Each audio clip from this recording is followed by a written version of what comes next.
உலகின் 105 நாடுகளில் வளர்க்கப்படும் இந்த தங்கம் போன்ற பயிர் இந்தியாவில பல கோடி மக்களின் வாழ்வாதாரமாக மாறியிருக்கிறது தெரியுமா?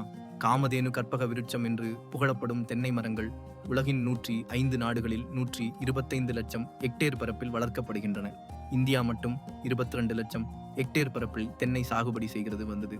கேரளா 32.9%, கர்நாடகம் 26%, தமிழகம் 23.5% பரப்பிலே தென்னை பயிராகிறது. ஒரு ஹெக்டேருக்கு 9,871 காய்கள் உற்பத்தியாகின்றன.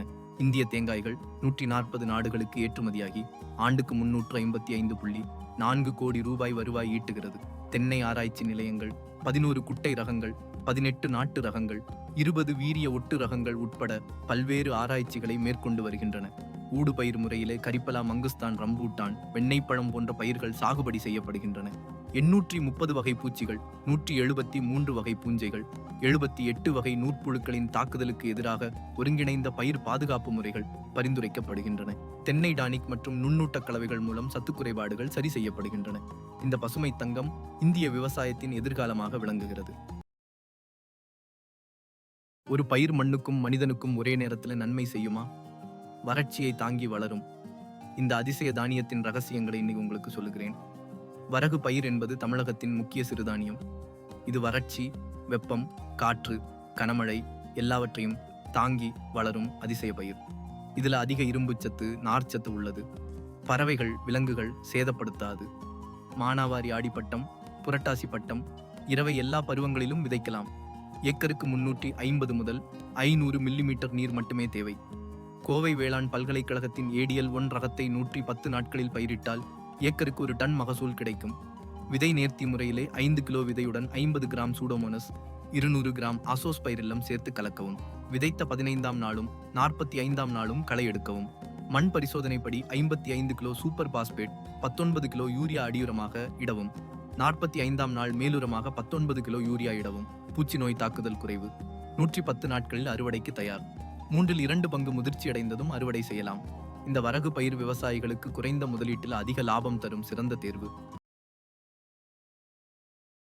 ஒரு நெல் வகை மட்டும் 135 நாட்கள்ல கோடிகளுக்கு வருமானம் தரும் என்றால் நம்புவீங்களா? செங்கல்பட்டு மாவட்டத்தில் ஒரு விவசாயி இந்த அற்புதத்தை நிரூபித்திருக்கிறார். வெள்ளை கவுனி பாரம்பரிய ரக நெல். இது ஒரு சாதாரண நெல் அல்ல.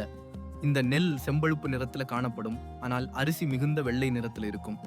இந்த ரகத்தின் சிறப்பு என்னவென்றால் இது கதிர் நாவாய் பூச்சி, தண்டு துளைப்பான், குலை நோய் எல்லாவற்றிற்கும் எதிர்ப்பு திறன் கொண்டது. ரசாயனம் இல்லாமல் இயற்கை உரங்களால் மட்டுமே சாகுபடி செய்யலாம். ஆம், மகசூல் குறைவாக இருந்தாலும் மதிப்பு கூட்டும் போது கோடான் கோடி வருமானம் கிடைக்கும். வெண்பொங்கல், சர்க்கரை பொங்கல், பால் கொழுக்கட்டை போன்ற பிரீமியம் உணவுகள் தயாரிக்க இந்த அரிசி மிகச்சிறந்தது. 135 நாட்களில் அறுவடை செய்யும் இந்த பாரம்பரிய ரகம் தமிழ்நாட்டு விவசாயத்தில் புரட்சி செய்யும். சவுடு மண்ணில் இலங்கை பலா மரங்கள் வளர்க்க முடியுமா? இந்த கிராமத்து விவசாயி சாதித்திருக்கும் அதிசயத்தை பாருங்க. வில்லிவலம் கிராமத்தில் ஒரு விவசாயி சாதித்திருக்கும் அற்புதம்.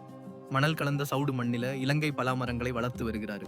மா, பலா, தென்னை, சவுக்கு உள்ளிட்ட பல பயிர்களோடு சேர்த்து இந்த அதிசயத்தை செய்து காட்டியிருக்கிறாரு. இந்த மண்ணுக்கு பலா மரம் நல்லா வளர்கிறதுங்கிறாரு. நோய் மற்றும் பூச்சி தாக்குதலுக்கு இயற்கை உயிர் உரங்களை பயன்படுத்த வேண்டும். நீர் நிர்வாகத்தை சரியாக கையாள வேண்டும். சீசன் முடிந்த பின்னரும் மகசூல் கொடுக்கிறது இந்த மரங்கள். சீசன் இல்லாத நேரங்கள்ல கூடுதல் விலை கிடைக்குது பலாப்பழங்களுக்கு. இயற்கை முறையில விவசாயம் செய்தால் எந்த மண்ணிலும் சிறப்பான விளைச்சலை பெற முடியும் என்பதற்கு இது ஒரு சிறந்த உதாரணம். இந்த தொழில்நுட்பம் மற்ற விவசாயிகளுக்கும் பயனுள்ளதாக இருக்கும்.